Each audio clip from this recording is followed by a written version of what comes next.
guys, it's Amanda with Eat Pray Crunch, and I wanted to do a video today since I have been breastfeeding for about 5 months now.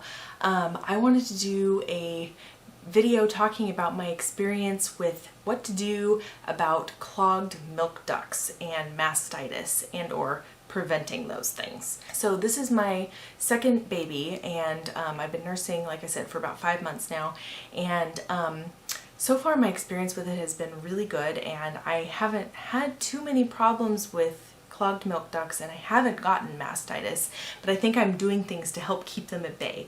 With my first child, I got clogged milk ducts like, gosh, 4 or 5 times, and it was really painful, and I really had to work at it to prevent it from turning into mastitis.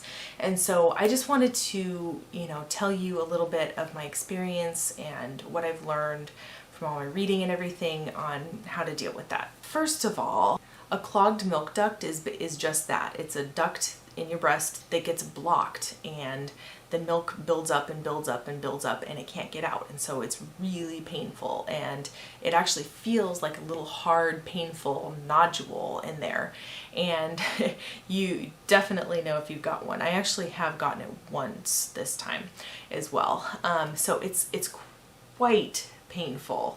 And while I haven't actually gotten mastitis myself, I've had a number of friends who have had it really bad, and they said it was worse than childbirth, and that's saying something. It is really painful, and that's basically when the clogged duct turns into an infection. What I do when I feel like I have a clogged duct coming on, number one is nurse, nurse, nurse, and pump. You want to, you're trying to unclog it, so you want to, create as much flow in there as possible and nurse as frequently as possible, or pump.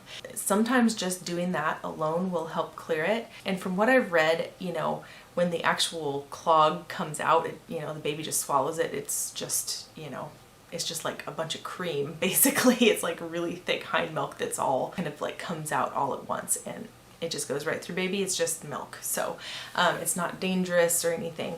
Even if you have mastitis, it's not dangerous to keep nursing baby, because baby is also getting all of your antibodies. So if that alone, just nursing in the normal way, doesn't work, a few tips that I've gotten, which are awesome, have really helped me.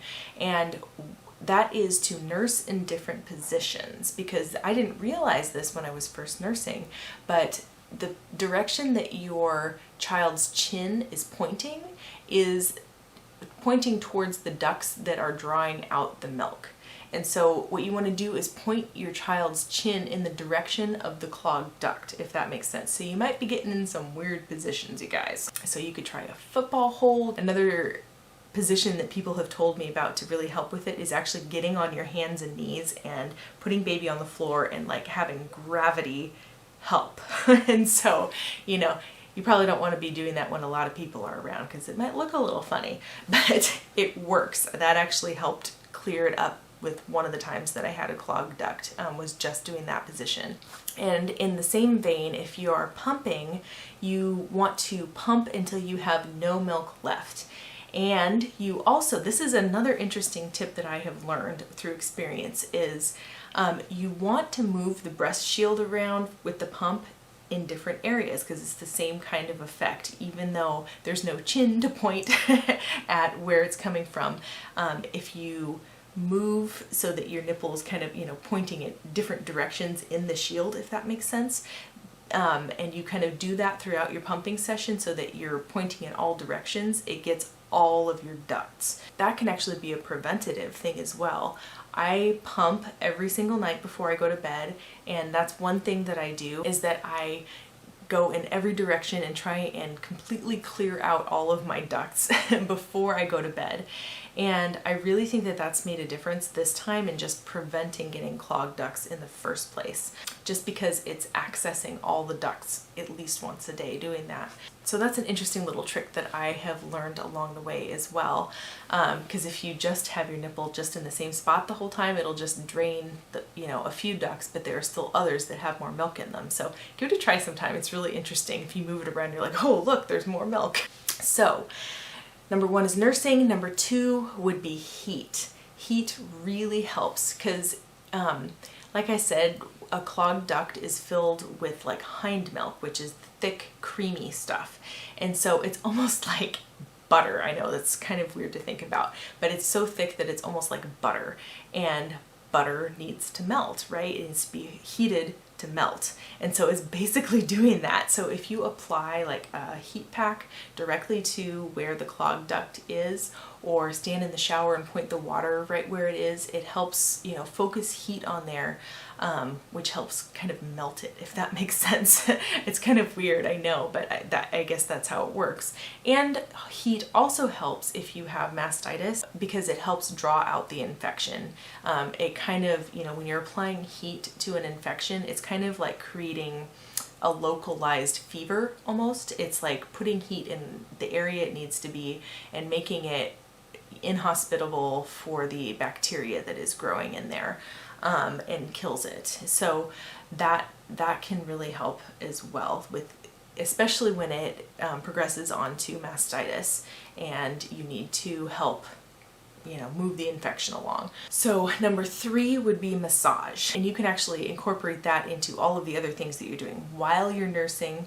Or what I would do when I had a really bad clogged duct was I would first put heat on and then nurse and or pump, and while I was nursing or pumping, I would massage that duct and massage it towards your nipple to try and get it to move out. And so all of those things together can really work and really help it to get dislodged and moving in the direction it needs to be moving.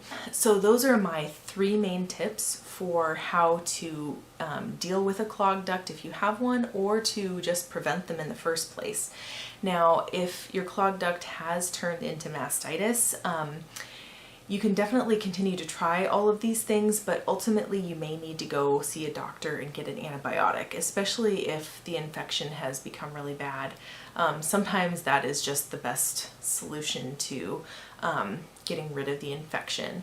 Now, I know that there are people who, in fact, my first midwife had a different protocol other than antibiotics for mastitis, and you know, it was a lot of doing the things that I was just talking about, and she had a few other remedies as well, which I can't remember what they were. But I would think that if it is truly an infection, me personally, I would just get an antibiotic. Even though I'm actually quite anti-antibiotics, I do think that, you know, mastitis is a very good reason to actually have an antibiotic. So anyway, those are all of my tips for helping with clogged ducts and mastitis. I hope that's helpful for you. I know that those things have really helped me when I've had clogged ducts. So anyway, I know there are probably a lot of other remedies out there as well. I know that there are people who are very much into essential oils. That's something I'd really like to learn more about, but I haven't yet. And I think that there are essential oils that can help to draw out a clogged duct as well. So if you guys have any experience, you know, on how you've helped prevent clogged ducts and mastitis, or how to deal with them if you have them already, please leave a comment below. I would love to learn some new remedies as well. So if you guys haven't subscribed already, please do so below and give this video a thumbs up if you liked it, and I'll see you guys in the next video. Thanks for watching. Bye.